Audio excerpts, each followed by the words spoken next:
keluarga pada sehat ya di rumah. Ini.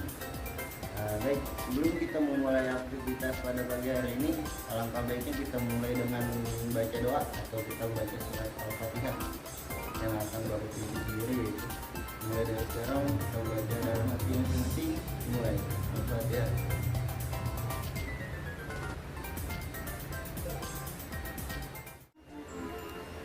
Ya teman-teman, pembahasan pada pagi hari ini yang akan kita bahas yaitu tema 1, organ gerak hewan dan manusia. Subtema 1, organ gerak hewan, pembelajaran 2. Berikut tujuan yang akan kita capai.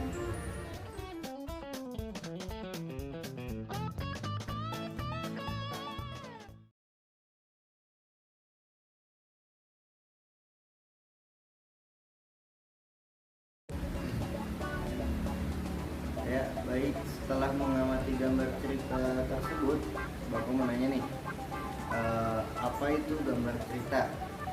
Ada yang tahu? Oh, ya udah, Bapak kasih tahu nih. Jadi, gambar cerita adalah gambar atau serangkaian gambar yang mengandung sebuah cerita. Contoh, gambar cerita yaitu gambar ilustrasi. Nih, gambar ilustrasi merupakan gambar yang mendukung isi sebuah bacaan atau teks. Gambar ilustrasi dibedakan menjadi 2 macam, yaitu gambar yang berupa foto dan gambar tangan. Ragam gambar ilustrasi. Yang pertama, ada cergam atau cerita gambar. Cerita gambar fokus pada narasi dan teks cerita, dan gambar hanya pelengkap. Yang kedua, komik. Gambar berurutan yang membentuk alur cerita, teks ceritanya padat dan ringkas, dan disampaikan lewat percakapan yang bersifat lucu dan menghibur. Yang ketiga ada pamflet, yaitu selembaran berupa tulisan, ada yang disertai tulisan dan gambar. Yang keempat, sampul-sampul atau yang suka ada di cover-cover buku, yaitu bagian buku berupa gambar ilustrasi yang mewakili isi buku tersebut. Yang kelima, kartun gambar lucu yang mewakili suatu tokoh, karakter, peristiwa atau kejadian tertentu. Yang keenam ada karikatur, yaitu adalah gambar yang menunjukkan objek seseorang dengan karakter tertentu dibuat mirip, tidak membentuk jalinan cerita. Lalu bagaimana caranya membuat ilustrasi itu? Jadi nih anak-anak, ada yang tahu nggak nih cara membuat ilustrasi itu bagaimana? Ada yang tahu? Ternyata belum ada yang tahu ya. Ini saya kasih tahu. Jadi pertama-tama yang harus dibuat itu yaitu gagasan. Penting nih gagasan nih. Gagasan bersumber dari bacaan. Setelah membuat gagasan, tentukanlah adegan apa yang akan digambar, siapa saja tokohnya, apa saja yang akan kalian gunakan, dan bagaimana suasananya, suasana tempatnya itu bagaimana. Yang kedua yaitu sketsa. Sketsa adalah rancangan gambar yang dibuat sesuai dengan gagasan. Membuat sketsa harus berhati-hati, perhatikan bagaimana tata letak dan ukuran objek yang digambar. Yang ketiga yaitu pewarnaan. Pewarnaan dapat dibuat dengan 2 cara. Yang pertama, memberi warna sesuai aslinya, dan yang kedua, memberi warna sesuai imajinasinya masing-masing. Media apa saja nih yang dipakai? Yang pertama, ada media alas gambar, yaitu bisa dengan kanvas, kain, kertas, kaca, atau bisa juga dengan komputer. Yang kedua, bisa dengan media pewarna atau pensil warna atau cat air. Oke, nih setelah kalian sudah mengetahui nih cara langkah-langkahnya, langkah-langkah membuat ilustrasi gambar dan media, kalian bisa langsung coba di rumah, atau bisa tanyakan ke mama kalian masing-masing atau ke orang-orang sekitar yang ada di rumah. Bisa dicoba langkah-langkah tersebut yang udah Bapak kasih tahu. Lalu tugasnya ini dikumpulkan ya minggu depan. Bisa minta bantuan kakak, nggak apa-apa, kak tolong bantuin caranya membuat ini ya, gitu. Bilang ke mama atau orang tuanya juga, tolong dibantu ya bu, gitu, cara membuat gambar-gambar ilustrasi tersebut. Oke anak-anak, selanjutnya nih kita masuk ke pembelajaran selanjutnya, yaitu kita akan mengenal organ gerak hewan dan fungsinya masing-masing.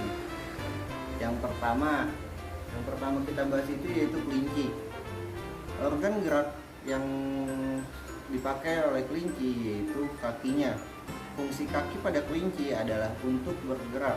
Kelinci bergerak dengan cara meloncat menggunakan kaki, yaitu kaki belakang kelinci lebih kuat dan panjang dari kaki depan. Yang kedua ada ikan. Organ geraknya ikan yaitu sirip. Sedangkan ikan memiliki organ geraknya yaitu sirip. Fungsi utamanya yaitu untuk berenang. Sirip ikan terdiri dari sepasang bagian yang ada di kiri dan kanan, serta sirip ekor yang terletak di belakangnya, yaitu bisa mendorong ikan untuk maju ke depan, berbelok ke kanan ke kiri, dan memutar balikan badannya. Yang ketiga yaitu katak. Organ gerak pada katak yaitu kaki. Kaki katak memiliki selaput pada kaki-kakinya yang berfungsi untuk berenang. Berenangnya itu dia pakai kaki, kakinya itu memiliki selaput-selaput, jadi memudahkan katak untuk berenang. Otot kaki belakang pada katak sangat kuat, sehingga katak dapat melakukan gerakan melompat dengan jarak yang jauh dan cepat. Jadi begitu kalau katak. Yang keempat yaitu burung. Organ gerak burung yaitu ada pada kaki dan sayap. Pada burung yang tidak dapat terbang, misalnya seperti burung unta, maka burung ini akan sangat kuat kakinya karena digunakan sebagai alat gerak utamanya. Namun pada burung yang dapat bisa terbang, mereka alat gerak utamanya ialah sayap. Burung bergerak dengan cara mengepakkan sayapnya sehingga dapat terbang di udara dengan. Yang kelima nih ya. Yang kelima yaitu ular. Organ gerak ular terdapat pada otot perutnya. Ular bergerak menggunakan tulang belakang dan tulang rusuk yang dibalut dengan otot-otot yang lentur dan kuat. Dengan bentuk tubuh dan banyaknya ruas-ruas tulang belakang menyebabkan ular bergerak dengan meliuk-meliukkan badannya ke kanan dan kiri dengan cepat. Atau anak-anak nih, yang terakhir itu ada kambing. Kambing itu masuk ke yang keenam. Kambing ya, organ geraknya yaitu terdapat pada kaki. Kaki kambing bergerak dengan menggunakan 4 kaki. Kaki pada kambing digunakan untuk berjalan, berlari, dan melompat. Oke anak-anak, cukup menarik nih pembahasan kita pada pagi hari ini nih. Baguslah untuk kita praktekkan saja di rumah langsung. Apalagi kalau kita melihat binatang nih, kita perhatikan baik-baik dengan menggunakan apa ia bergerak. Seperti kayak ikan, kita perhatikan ikan berenang menggunakan apa, ular melata menggunakan apa. Seperti burung juga, burung kan ada 2 tuh, yang nggak bisa terbang dan yang bisa terbang. Kita lihatin, perhatikan baik-baik dia menggunakan apa. Oke, jangan lupa nih teman-teman untuk dikumpulkan nih tugas menggambarnya.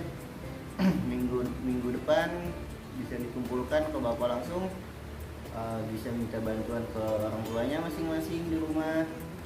Oke, Hanya itu yang bisa Bapak sampaikan anak-anak, kurang lebihnya mohon maaf. Billahi taufiq wal hidayah. Wassalamualaikum warahmatullahi wabarakatuh.